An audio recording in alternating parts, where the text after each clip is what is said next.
Romanos, capítulo 15, versículo 4, diz o seguinte: porquanto tudo o que foi escrito no passado foi escrito para nos ensinar, de forma que por meio da perseverança e do bom ânimo provenientes das Escrituras, mantenhamos firme a nossa esperança. Tem um pensador que falou: aqueles que não conhecem a história estão fadados a repeti-la. Mas eu prefiro a versão do apóstolo Paulo, que fala que tudo aquilo que foi escrito para o nosso ensino. Hoje nós vamos estudar um livro muito, muito importante para o povo de Israel, e que na época suas palavras foram faladas ao vento. Ninguém queria dar ouvidos. Por isso essa música Chora Israel. Um lamento. Era o que Deus queria ouvir daquele povo. Ah, Jerusalém, por que você deixou de adorar o Deus vivo, o Deus santo, que te ajudou em tantas batalhas? Podeis assentar. Vamos percorrer hoje Jeremias. O livro de Jeremias e o livro de Lamentações de Jeremias. O que a gente acabou fazendo agora foi um lamento. Inclusive o nome dessa música é Lamento de Israel. Né? Então, Jeremias, ele foi e é conhecido como um profeta chorão, e a gente vai falar aqui o porquê. Né? É uma injustiça, um rótulo de forma pejorativa, mas de fato, ele foi o profeta que mais lamentou, que mais chorou, mas foi aquele que viu a destruição do seu povo. Jeremias significa o Senhor é exaltado. O Senhor seja sempre exaltado nas nossas vidas. Vamos orar. Eu já orei hoje muito, pedindo ao Senhor. Estudar é só uma parte. Estudar, ler a palavra, né, Larissa? É só uma parte, né? Para a gente ter a revelação do Senhor, a gente depende dele. Senhor, nós estamos aqui agora com a Tua palavra aberta diante de nós. E tudo aquilo que o Senhor falou a Jeremias e falou ao povo de Judá naquele momento, nós precisamos ouvir hoje. Precisamos ser alimentados pelo Senhor, animados. Precisamos ser exortados, precisamos sentir a esperança do Teu amor nos nossos corações. Fala ao nosso coração nessa noite, me usa com instrumentalidade, apesar de humanamente eu ter estudado, ter me preparado. Eu não sou nada sem a Tua graça e sem o Teu amor. Preciso de Ti, Espírito Santo. E nesse momento eu peço que o Senhor já vá falando e trabalhando ao coração dos meus irmãos, em nome de Jesus. Amém. Aleluia. Glória a Deus. Bom, a Júlia profetizou que hoje nós teríamos uma vigília, uma mini vigília, mas não, queridos. Fiquem tranquilos que nós vamos falar tudo que nós precisamos falar dentro de um tempo, em nome de Jesus. Jeremias, ele é um homem da linhagem sacerdotal. Ele é filho do sacerdote Ilquias, provavelmente da linhagem de Abiatar. Jeremias, o livro de Jeremias, é o maior livro em conteúdo profético. Isaías é maior do que ele em extensão. No entanto, em carga profética, não há um livro profético na Bíblia que supere Jeremias. Então, foi o profeta que mais sofreu. Todos os profetas maiores e menores que a gente já estudou e ainda vai estudar, com certeza, com segurança, foi o profeta que mais sofreu. E a gente está falando aqui de profetas que casaram com prostituta, né? Profetas, a gente vai estudar mais na frente, o profeta que perdeu a esposa e o Senhor falou para ele: não chora, você não tem direito de chorar, não pode chorar. A gente vai ver aqui que vai ser apresentado para nós ainda nas próximas semanas, mas esse, com certeza, foi o profeta que mais sofreu. E o profeta mais citado por Jesus. No Novo Testamento, todas as vezes que Jesus queria descer uma cajadada em alguém, citava o profeta Jeremias, se não era Isaías, era Jeremias. Mas normalmente, quando queria dar uma lanhada em alguém, ele citava o profeta Jeremias. Os reis que acompanharam, que ele acompanhou no seu período profético, que foram de 44 anos, começou com o reinado de Josias, Jeoacás, Joaquim e Zedequias. Então foram esses 5 reis de Judá entre os anos de 626 até o exílio babilônico em 582. Os profetas do seu tempo, provavelmente, talvez, considera-se Sofonias, pegando ali o finalzinho de Sofonias, tá? Mas se pegou, pegou só o finalzinho. Obadias, só que Obadias estava contra Edom, como a gente já viu aqui o diácono Kleber falando. Agora, Abacuque, Ezequiel e Daniel, com certeza, né, ele pegou. E qual a mensagem central de Jeremias? Ele não trouxe uma mensagem feliz, não trouxe uma mensagem de esperança, ele trouxe uma mensagem de condenação. Imagina você 44 anos trazendo uma mensagem de condenação. Às vezes as pessoas falam que a nossa palavra dura, né? Às vezes as pessoas, dura coisa é. Porque quando o Senhor fala para a gente trazer alguma coisa para vocês, é para correção, é porque Ele quer o melhor de nós. Gente, né? A gente não... E com certeza Deus, quando mandou essa mensagem através de Jeremias, queria o melhor de Israel e queria o melhor para Israel. Ele é pai, ele ama. Então a mensagem de Jeremias era para avisar o povo de Judá acerca da sua destruição por causa do resultado da idolatria, da obstinação, do coração presunçoso, arrogante, que tinha se tornado todo o povo de Judá. E as palavras principais da sua mensagem são juízo e condenação, e rendição e sujeição ao Império Babilônico. Que dureza isso! Você passar 44 anos falando de juízo, condenação e sujeição a um inimigo. Não é fácil. Tinha um motivo e a gente vai ver aqui o motivo.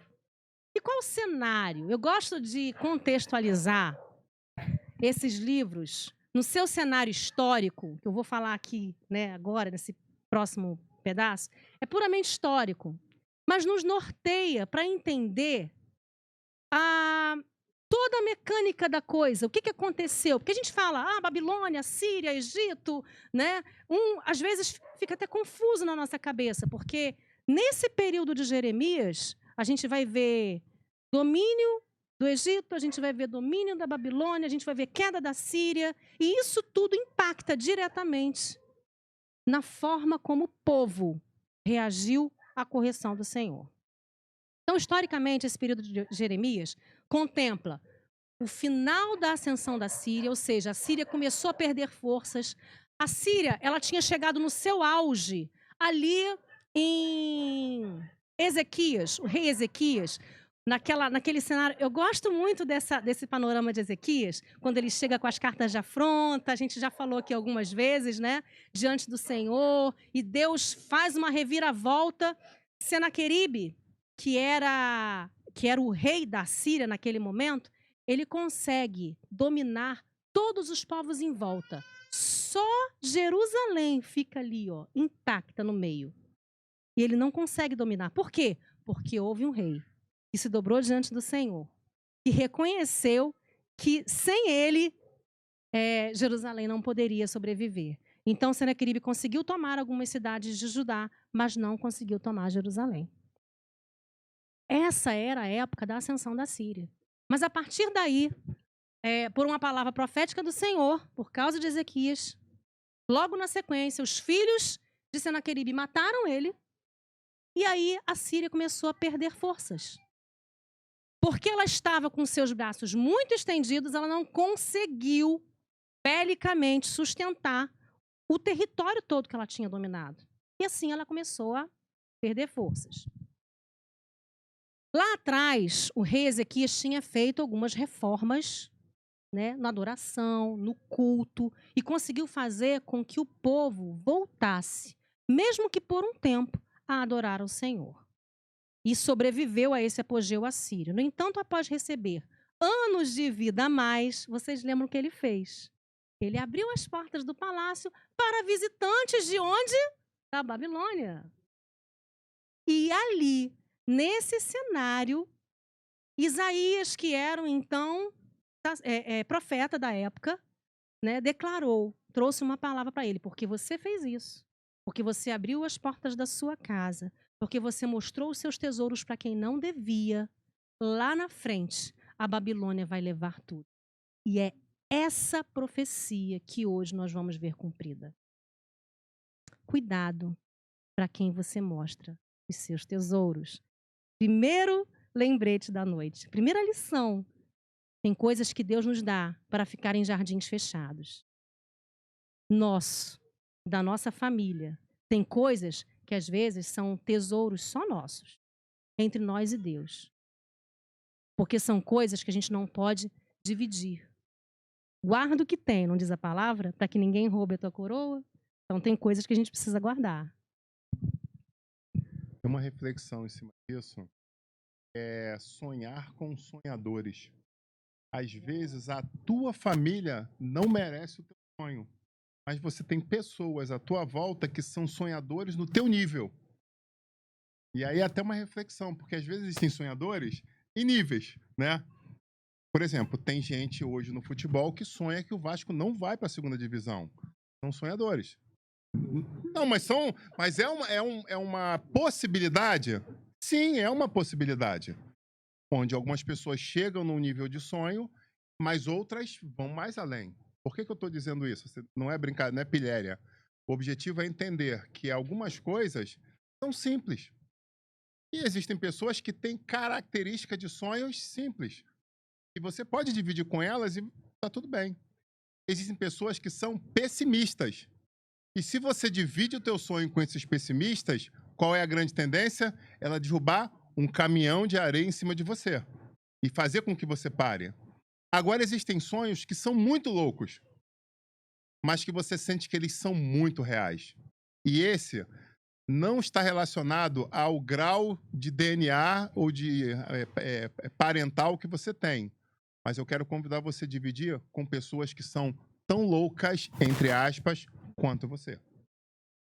Porque sonhos loucos só merecem ser divididos com pessoas tão loucas quanto o teu sonho. Às vezes até mais, né? Melhor ainda, que ainda te bota fogo ainda.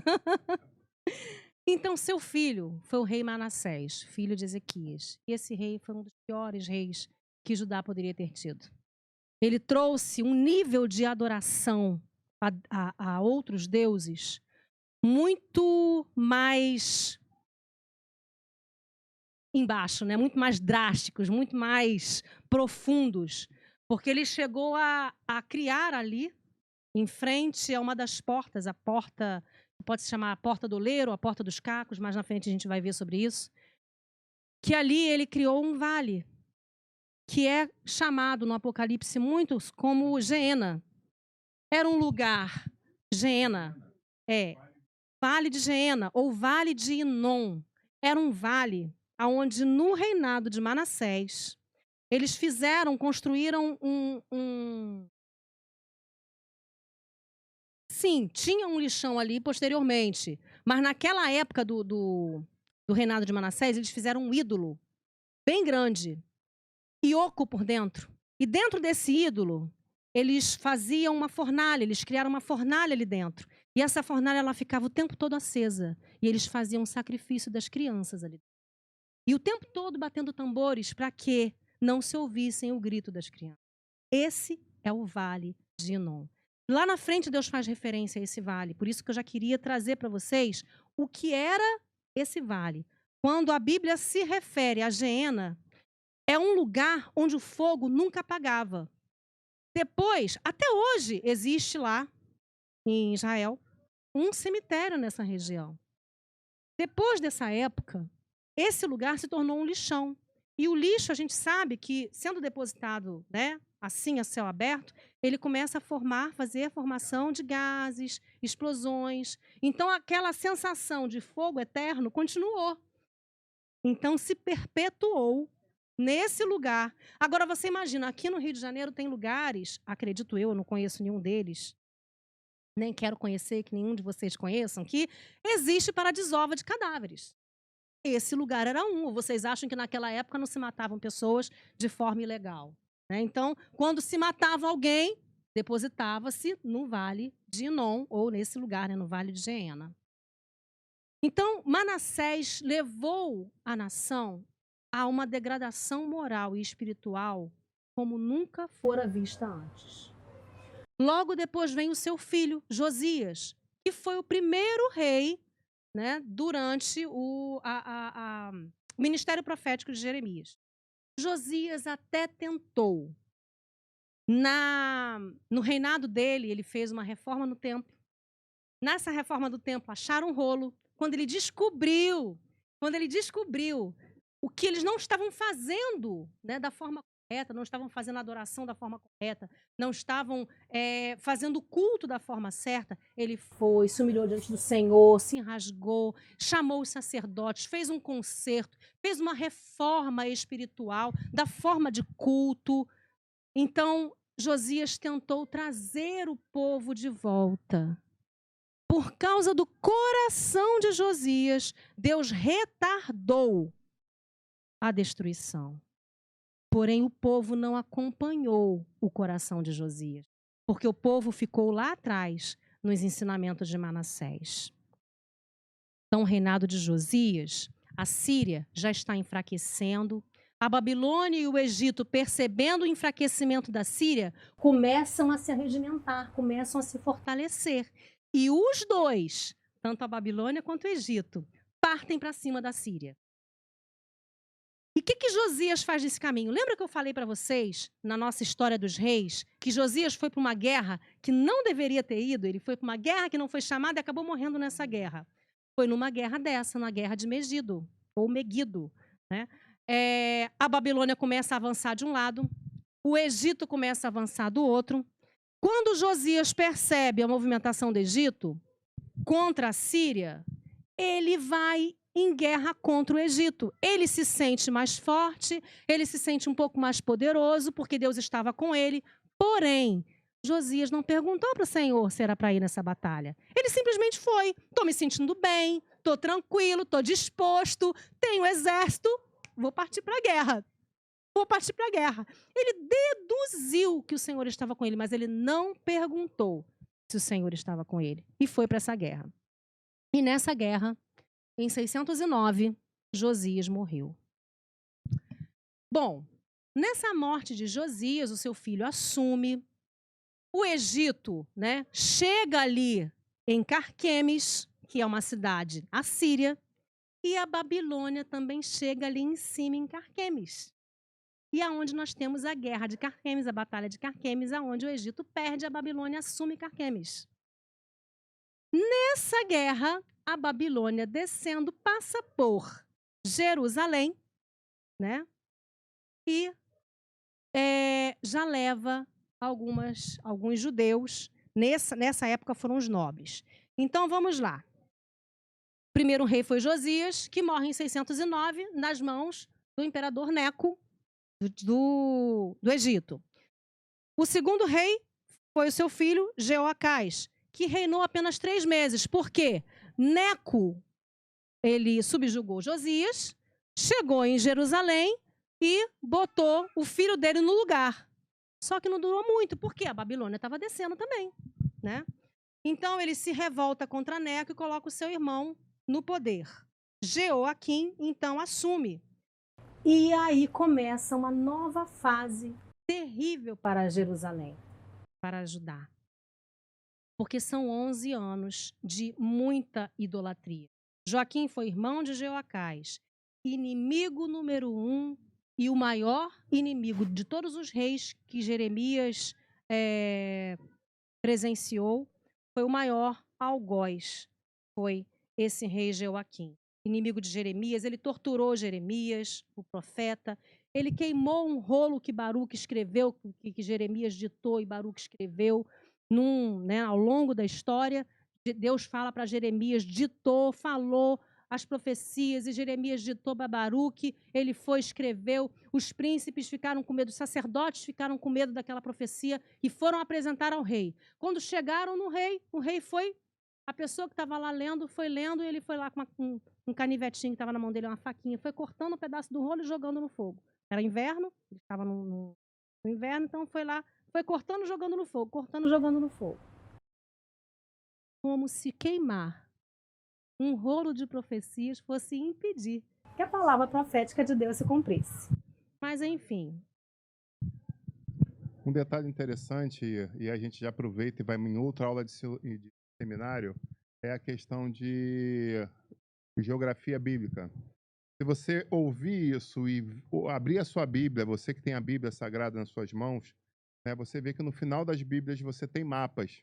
E se você abrir esses mapas, você vai entender o que Jerusalém fez. Por quê?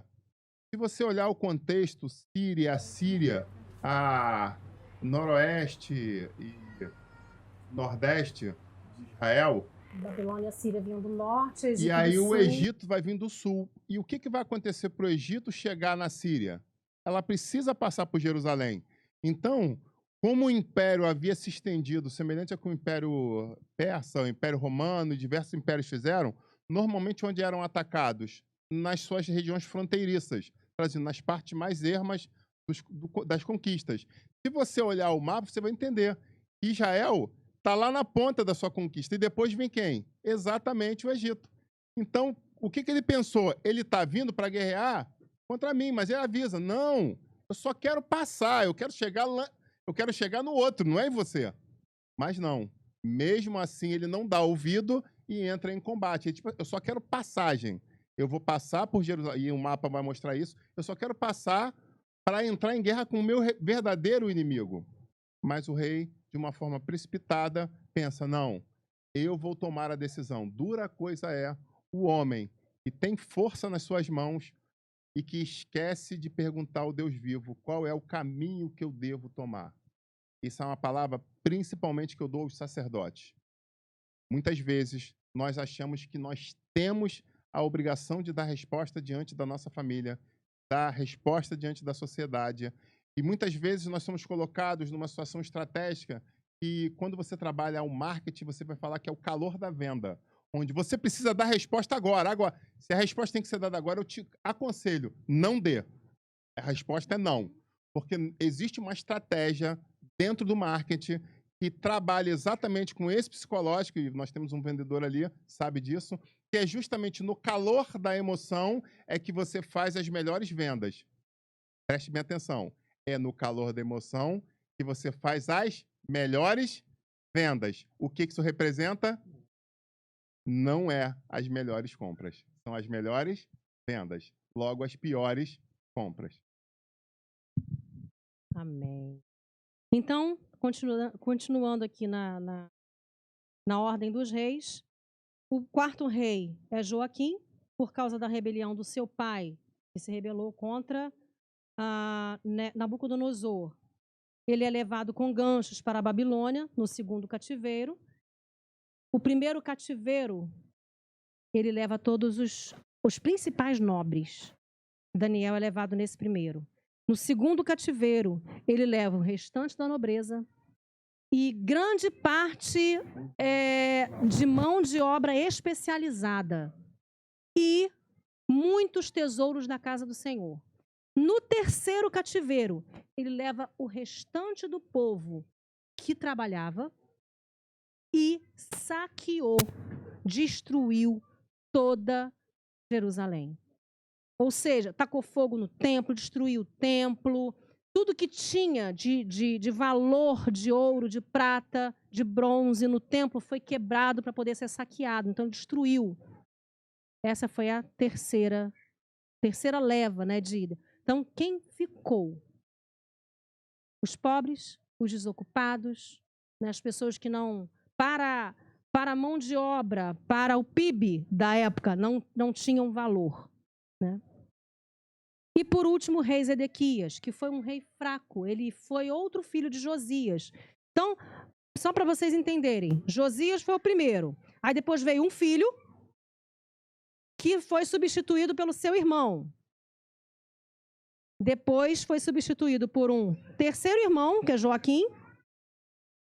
E por último, por Zedequias, que era tio do anterior. Entendeu?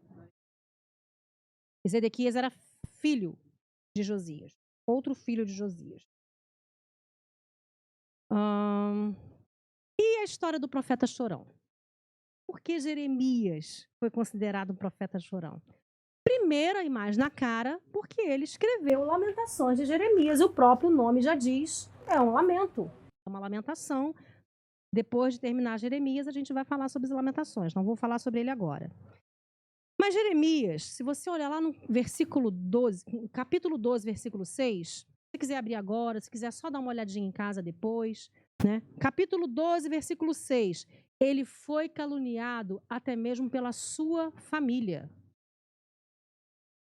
Ele chega diante do Senhor no capítulo 12, reclamando as pitongas lá, as pitangas, né, que fala, reclamando as pitangas, chorando diante do Senhor. Senhor, né, tá muito difícil a vida, como profeta. Estava no início do ministério.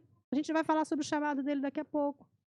Aí Deus vira para Jeremias e fala assim, Jeremias, se com homens que vêm a pé, você já está cansado, tu imagina quando vierem a cavalo.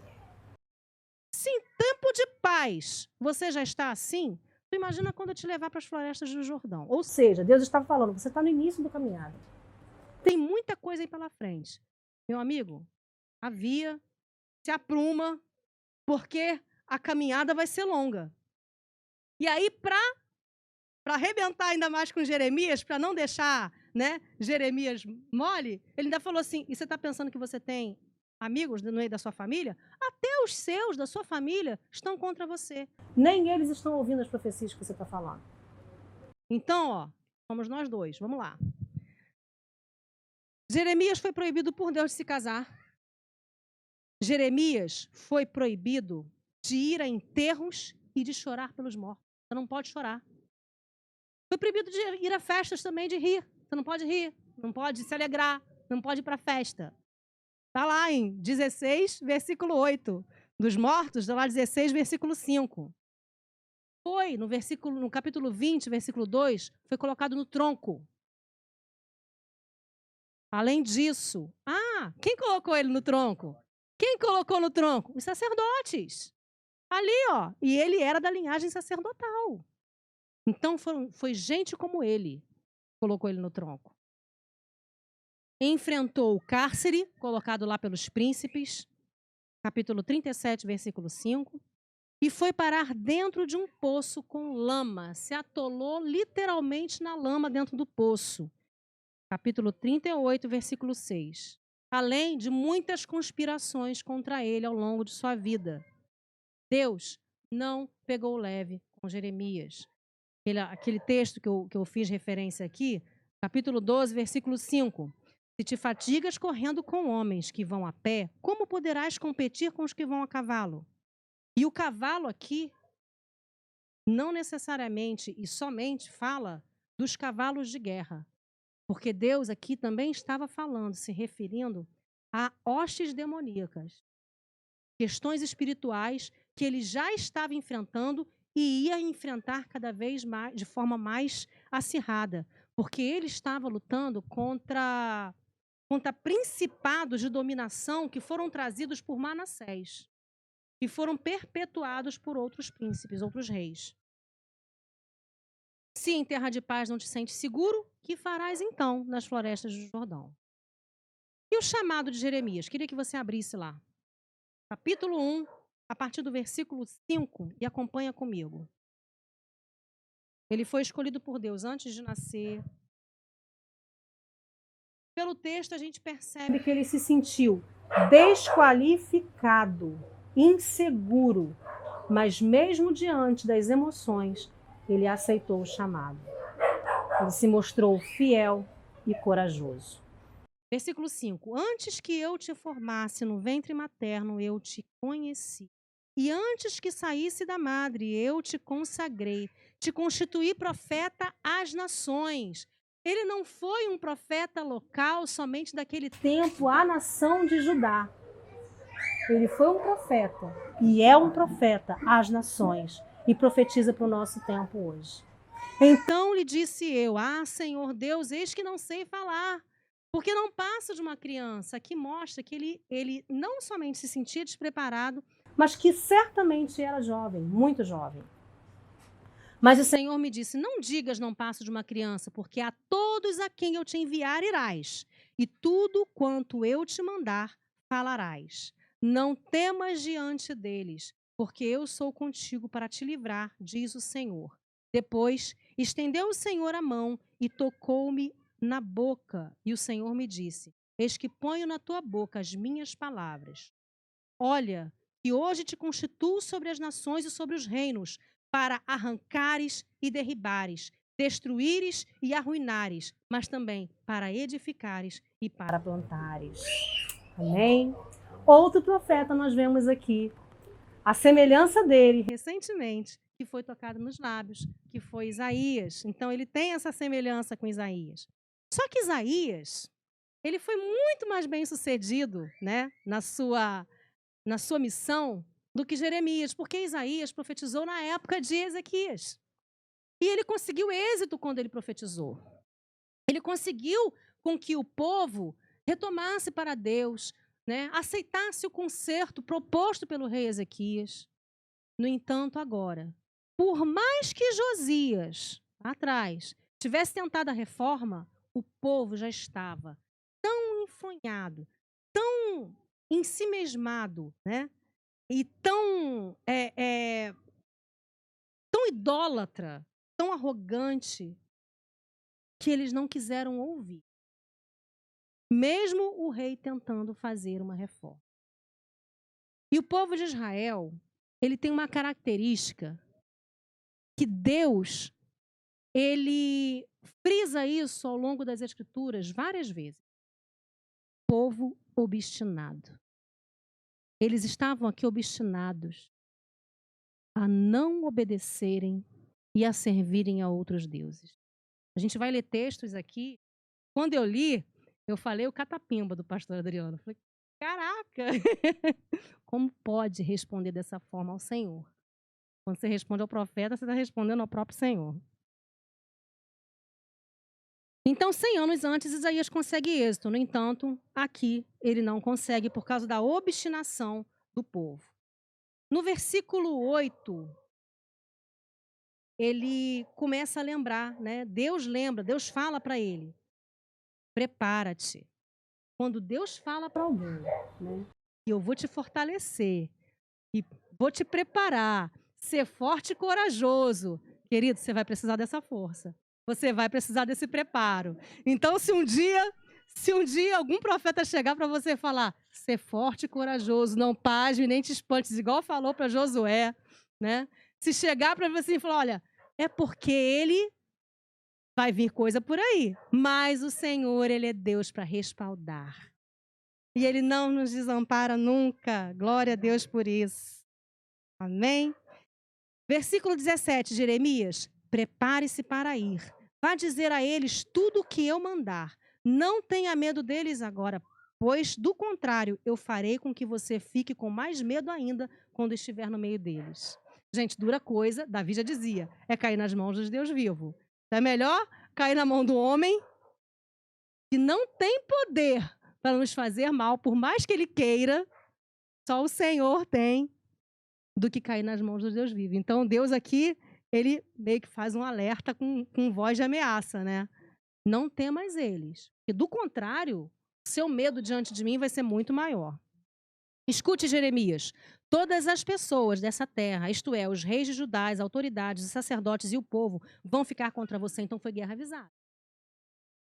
Mas hoje eu estou lhe dando forças para poder enfrentar essa gente. Você será como uma cidade cercada de muralhas, como um poste de ferro, como um muro de bronze, e eles não o derrotarão, pois eu estarei ao seu lado para protegê-lo. Eu, o Senhor, falei. Glória a Deus. Então ele estava alertando, vem chumbo grosso por aí, mas eu vou ser contigo, Jeremias. Então para Jeremias restava ser fiel. No capítulo 7, a gente começa a trabalhar o conteúdo ministerial de Jeremias. No capítulo 7, a partir do versículo 3, ele fala o seguinte: assim diz o Senhor dos Exércitos, e aí ele começa a trabalhar, trazer a palavra do Senhor para o povo. Aqui a gente viu o chamado, foi Deus falando com Jeremias. Agora, Jeremias já na sua, investidura de profeta, no seu caráter profético, já começa a falar ao povo. Ele já fala antes do capítulo 7, mas eu pulei algumas coisas. Assim diz o Senhor dos Exércitos, o Deus de Israel: emendai os vossos caminhos e as vossas obras, e eu vos farei habitar neste lugar. Não confieis em palavras falsas, dizendo: templo do Senhor, templo do Senhor, templo do Senhor é esse. O que é isso? Furtais e matais, cometeis adultério, jurais falsamente, queimais incenso a Baal, andais após outros deuses que não conheceis. E depois vindes após mim, diante de mim, nesta casa, que se chama pelo meu nome, e dizeis: estamos salvos? Assim, sim, só para continuardes a praticar essas abominações? O povo de Judá acreditava que o templo do Senhor era inviolável. O templo de Jerusalém nunca poderia ser destruído. O templo e Jerusalém nunca poderiam ser destruídos. Essa crença entre os judeus era conhecida como a inviolabilidade de Sião. Então eles achavam que podiam fazer qualquer coisa. Lembra da sensação de Sansão? Eu lembrei disso, né? Aquela sensação de Sansão. Não, eu posso mentir várias vezes para Dalila que não vai acontecer nada, não. Eu posso fazer acontecer que não vai acontecer nada, não. Né? Então, ele estava ali, obedecendo ao Senhor, e acabou indo. E o Espírito Santo foi. Teve uma hora que foi. Aconteceu a mesma coisa aqui. O povo estava brincando com a santidade de Deus. Querido, isso me traz para o dia de hoje. O povo está brincando com a santidade de Deus. Está brincando com o altar. Está brincando de ser crente, está brincando de ser pastor, está brincando de ser profeta. Fala que Deus disse quando não disse. Ah, Deus é amor. Vamos trazer coisas para dentro da igreja? Vamos passar a mão por cima? Sabe? Porque Deus é amor, Ele vai abraçar tudo isso. Vamos fazer uma Bíblia diferente, uma Bíblia freestyle, uma Bíblia inclusiva, um evangelho inclusivo, que fala de um amor de todas as cores. E aqui eu não estou falando de raça. Vocês sabem muito bem. Exato. O arco da aliança foi deturpado. Deturpado. Até quando? Deus fala tantas vezes isso na Bíblia, né? Até quando? Queridos, não existe santidade que possa ser violada do Senhor. Deus é o mesmo. Esse mesmo Deus que levou o povo que ele amava para Babilônia, para o cativeiro, é o mesmo Deus hoje. E as pessoas estão falando, é um Deus de amor, é um Deus de amor, é um Deus de amor, e continuam brincando com a graça. Capítulo 7, versículo 16 a 18. Tu, pois, não intercedas por este povo, nem levantes por ele clamor ou oração, nem me importunes, porque eu não ouvirei. Acaso não vês tu o que andam fazendo nas cidades de Judá e nas ruas de Jerusalém? Os filhos apanham a lenha, os pais acendem o fogo, as mulheres amassam a farinha para fazerem bolos à rainha dos céus. Ou seja, oferenda. Estavam fazendo oferenda. Oferecem libações a outros deuses para me provocarem a ira. O discurso de Jeremias era um juízo e condenação. Não era para orar, não era de intercessão. E eu, lendo Jeremias, percebi que por 3, com certeza, mas eu acredito que eu ouvi isso por 4 vezes. No início de Jeremias, Deus falando para Jeremias, não interceda porque eu não vou ouvir. Proibindo Jeremias de interceder. O povo não aceitava as palavras de Jeremias exatamente pela questão de ter na consciência dele a inviolabilidade. Não vamos ser destruídos. Jerusalém está segura. E quando aconteceu o episódio de Senaqueribe e Ezequias, isso se reforçou ainda mais. Está vendo? A gente é imbatível. Somos indestrutíveis. Nada nos alcança. Nem Senaqueribe nos alcançou. A Babilônia não vai chegar aqui. Jeremias está mentindo. Então, Yahvé me alertou, ainda... esse versículo aqui é ótimo. Capítulo 15, versículo 1. Aqui Deus revela os maiores intercessores do Velho Testamento. Os maiores intercessores. E hoje eu estava pensando assim, quando Deus olha para nós, Ele vê algo especial em nós, que Ele mesmo plantou. Ele fala aqui para Jeremias, ainda que Moisés e Samuel viessem interceder por esse povo, eu não ouviria. Ou seja, diante dos olhos de Deus, pelo olhar de Deus, quais eram os maiores intercessores até então, até aquele momento? Moisés e Samuel. Moisés, a gente sabe bem por quê, né? Estava o tempo todo diante do Senhor. Podia até se irar com o povo, né? Ainda mais quando Deus falava assim, o teu povo. Lembra que a gente falou aqui há pouco tempo? Teu povo. Mas ele chegava diante do Senhor. Antes mesmo de saber qual foi o pecado do povo, que foi o caso do bezerro, né? Antes mesmo de saber, Senhor, risca o meu nome do livro da vida, se o Senhor não for com a gente. Olha que intercessão mais profunda. Então Deus falou para Jeremias, mesmo que Moisés e Samuel foi um profeta, né? Foi o maior profeta que nós, né, de sacerdócio que nós tivemos em Israel, que substituiu Eli. Então, ele falou assim, mesmo que Samuel viesse, eu não ia ouvi-lo. Por que ele ouviu tantas vezes Moisés e Samuel? Quanto a ti, Jeremias, eis que te ordeno que não te coloques em oração a favor de nenhuma pessoa desse povo, de ninguém. Nem tampouco clames ou levantes súplicas e petições por eles, porquanto eu não os ouvirei, quando rogarem a mim na hora da desgraça. Jeremias 11, 14. No entanto, querido, se a gente caminhar pelo livro de Jeremias, lá no versículo 33, porque Deus ama. Deus falou isso para Jeremias não clamar pelo povo. Mas o povo podia se humilhar e se arrepender? Podia, era isso que Deus queria. Era isso que Deus queria provocar no povo. Sabe, a gente como pai, quando ensina e quando chama atenção, o que mais a gente quer? O que mais eu quero? E aí, hashtag fica a dica. Mamãe me perdoa. Gente, essa palavra quebra o coração de qualquer pai. Mamãe me perdoa. Mas sincero, tá? Não é sem vergonha, não. Se o povo chegasse diante de Deus, se arrependesse, queridos, Deus não perdoou a cidade de Nínive. Se humilhou, se arrependeu. Lá na frente, a história conta que eles voltaram atrás depois. Sim. Deus mandou Jonas com a palavra de sentença. Deus não pediu, e nem esperava que Jonas né, pedisse pelo povo, mas mandou com a palavra de sentença. Aqui o povo dele, que conhecia a paternidade de Deus, que conhecia os milagres do Senhor, que sabia que Deus era um Deus longânimo, zeloso, misericordioso, compassivo. E lá, no capítulo 33, 3, o que ele fala? Clama a mim, e responder-te-ei, e anunciar-te-ei coisas grandes e firmes que não sabes. E a partir do versículo 10, também no capítulo 33, traz palavras de restauração para o povo. Eu vou trazer de volta você, Judá. Eu vou te reconstruir, Jerusalém. Mas o povo não quis. Jeremias, ele fez vários atos proféticos. E os atos proféticos, eles servem para se tornar mais fácil, público, ilustrativo, didático, para que a gente entenda aquilo que Deus quer nos transmitir. O primeiro ato profético que eu marquei aqui como significante foi do cinto de linho. Deus manda Jeremias comprar um cinto novo de linho. O linho até hoje é uma coisa fina, né?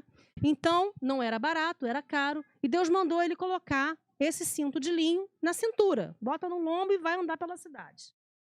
Depois, você vai pegar esse linho, esse cinto de linho, vai até o rio Eufrates, e você vai esconder esse cinto de linho numa fenda da rocha, entre as pedras. Ele foi, deixou lá. Depois de muitos dias, Deus falou para ele, agora volta lá e pega o cinto. E o cinto estava podre, imprestável, só dava para jogar fora. Aí Deus fala para ele, assim é com Jerusalém.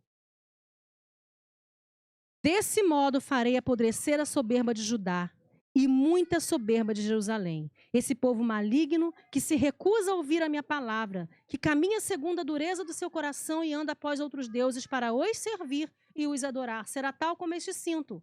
Para nada presta, porque como cinto se apega aos lombos do homem, assim eu fiz apegar-se a mim toda a casa de Israel.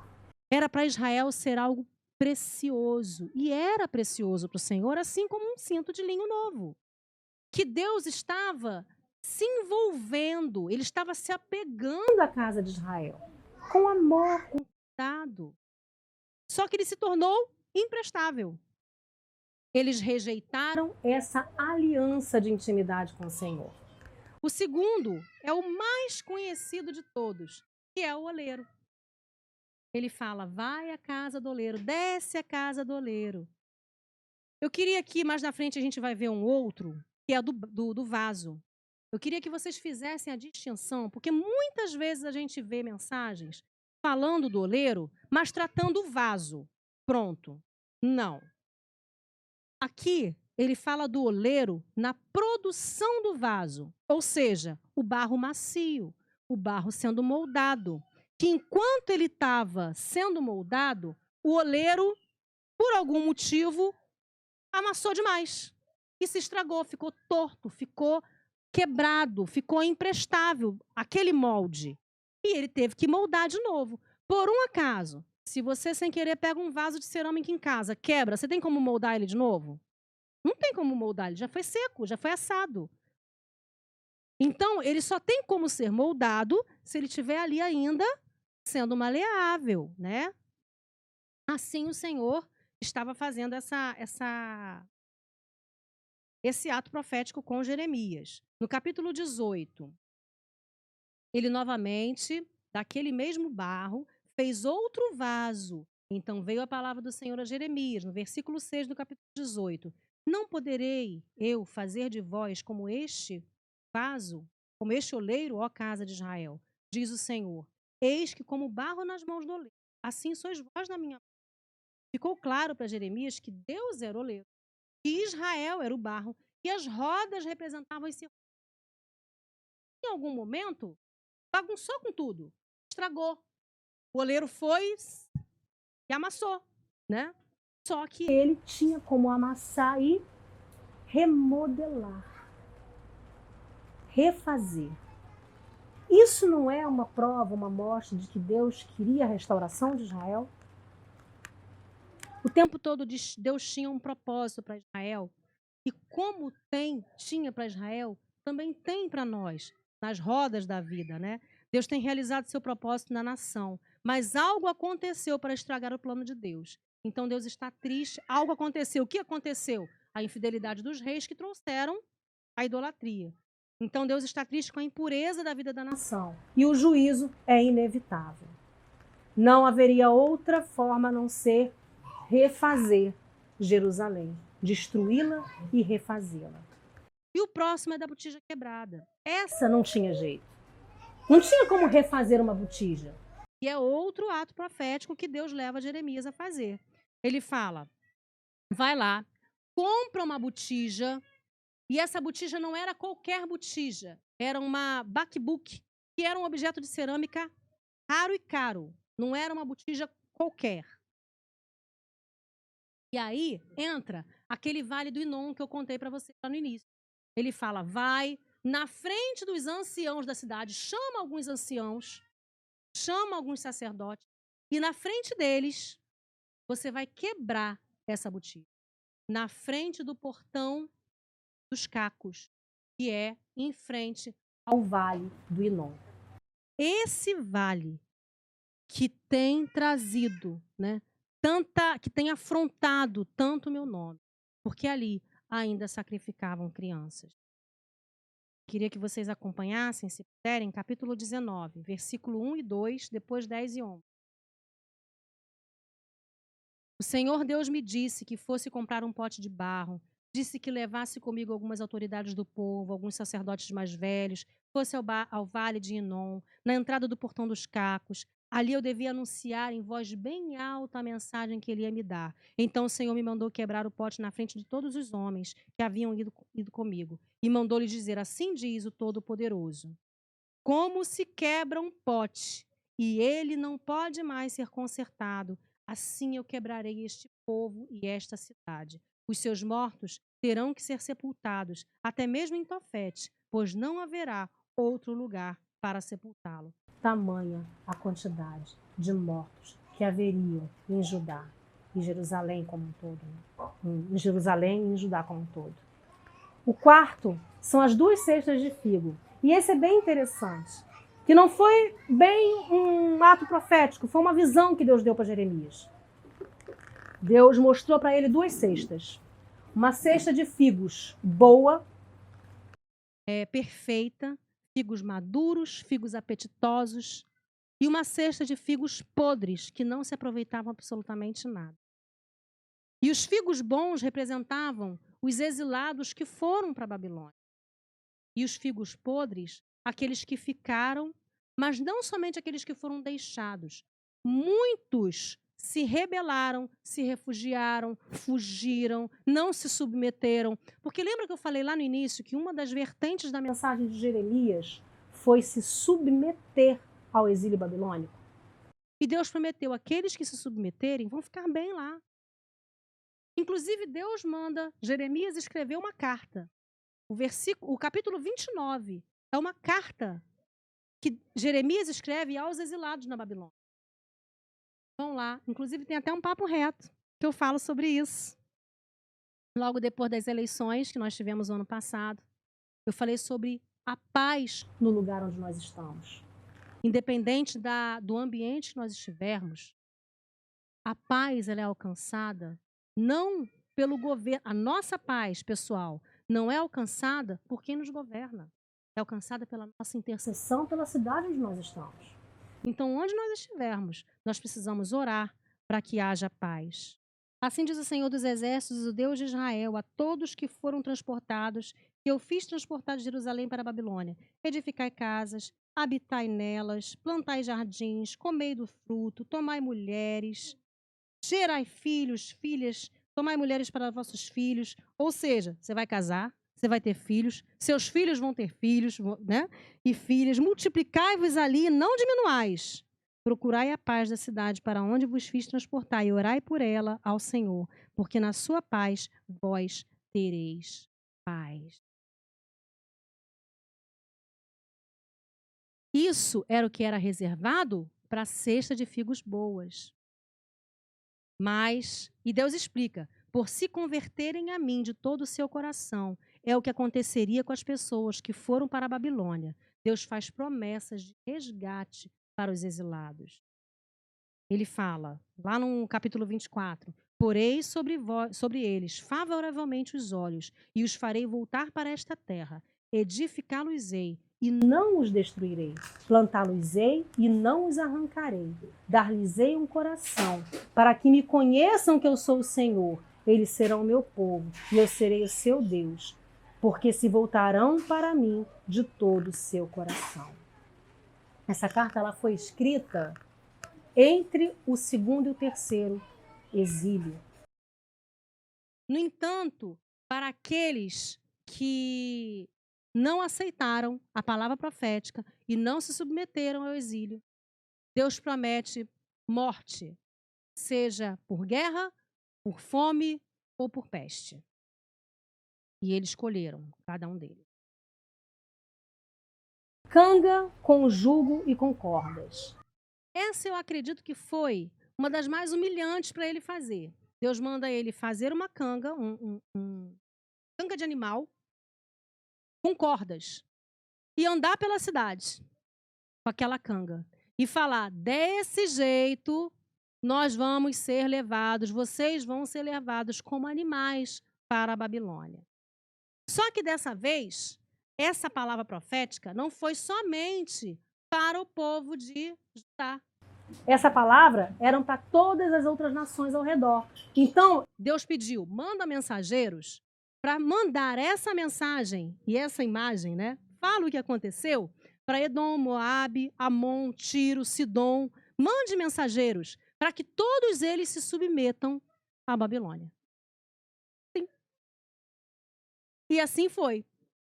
Mensageiros dando a mensagem de que se essas nações não se curvarem a Nabucodonosor, rei da Babilônia, o Senhor iria destruí-los com espada. Versículo 7 e 8 do capítulo 27. Quer comprovar lá? Todas as nações servirão a ele, a seu filho, ao filho de seu filho. Ou seja, aqui já está mostrando 3 gerações, 27, 7 e 8. Está mostrando aqui 3 gerações, né, de poderio babilônico. Até que também chegue a vez da sua própria terra, quando muitas nações e grandes reis o fizerem seu escravo. Ou seja, ele falou aqui que haveria também o fim do Império Babilônico.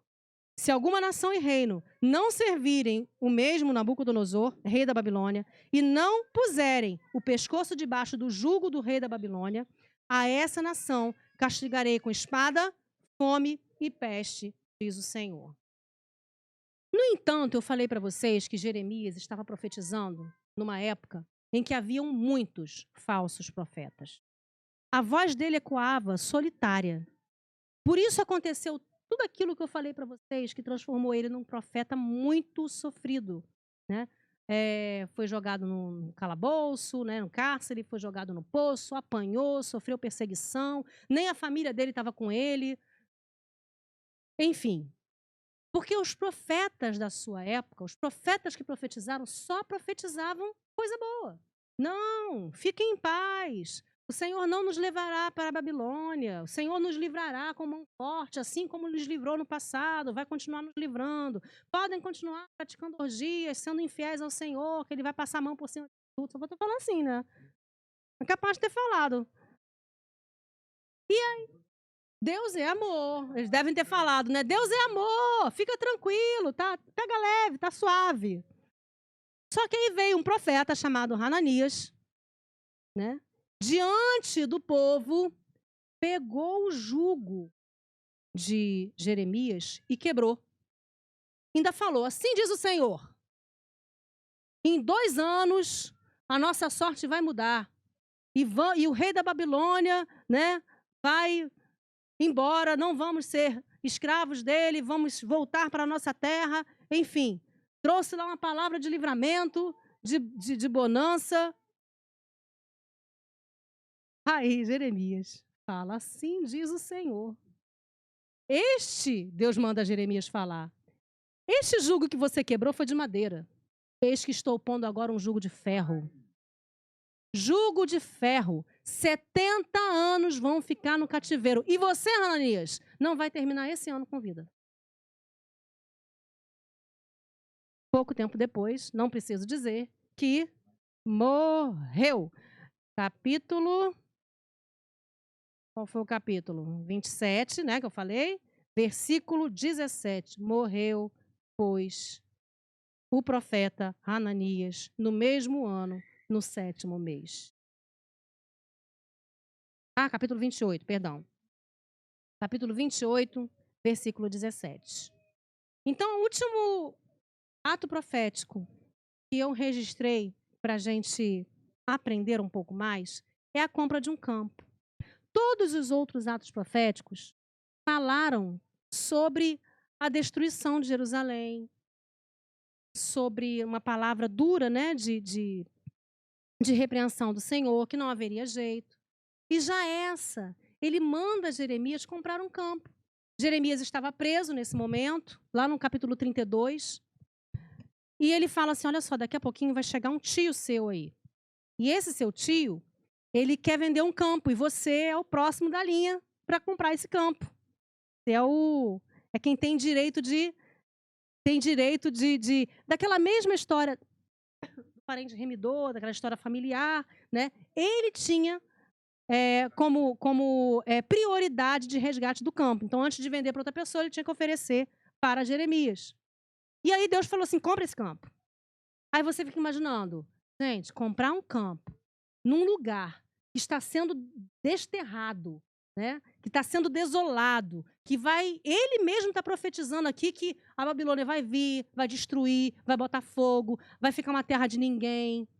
não vai ter nada ali. E aí ele compra essa terra com a palavra profética do Senhor. Passado algum tempo, seu tio chega e fala exatamente tudo aquilo que Deus disse. Jeremias comprou, assinou a escritura na presença de testemunhas, pagou pelo campo, entregou a escritura para Baruque, que era o seu secretário, seu escrivão, e falou: bota num vaso de barro. Né? Esse ato era para simbolizar a manutenção daquela escritura, para que ela permanecesse como um testemunho vivo de que lá atrás Deus já estava falando: eu vou reconstruir, eu vou fazer com que o povo volte para cá. Jerusalém vai voltar a ser habitada, porque eu a amo.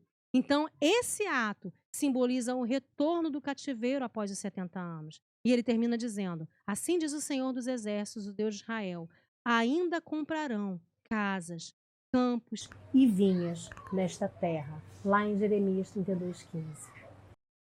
Não há nada que Deus faça ou permita com que seu povo passe, ou que nós passemos, que não tenha um objetivo e um fim de restauração. Sempre há um fim de restauração. Assim como nós corrigimos os nossos filhos, ele nos corrige. E o intuito não é machucar. Essa semana a gente até teve ali uma conversa no WhatsApp, né, sobre essa questão. O intuito não é machucar, o intuito não é marcar, o intuito é corrigir. E a gente não precisa sofrer para ser corrigido. Basta aprender com a história que ele nos proporciona, que ele nos disponibiliza. Aprender com o povo de Israel. E aí você pensa: ah, pastora, mas a gente não oferece filhos em holocausto. A gente não faz essas atrocidades. Mas muitas vezes nos prostituímos. Porque Deus conhece o nosso coração. Quantas vezes não levamos em conta a santidade do Senhor? Assim como o povo estava fazendo. E pensamos: ah, Deus conhece o meu coração. É aí que você perde. É por isso mesmo que você está, né? É porque ele conhece que é o perigo. Porque a gente, os pastores, os líderes, a igreja, a sociedade, só vê o que você mostra. Eles só veem o que a gente mostra. O que a gente quer passar. Mas Deus conhece o nosso coração. E é exatamente por amar que ele corrige. E ele fala: castiga e repreenda a todos quanto amo. Sê, pois, zeloso e arrepende-te. Senhor, nós queremos te agradecer por esse momento.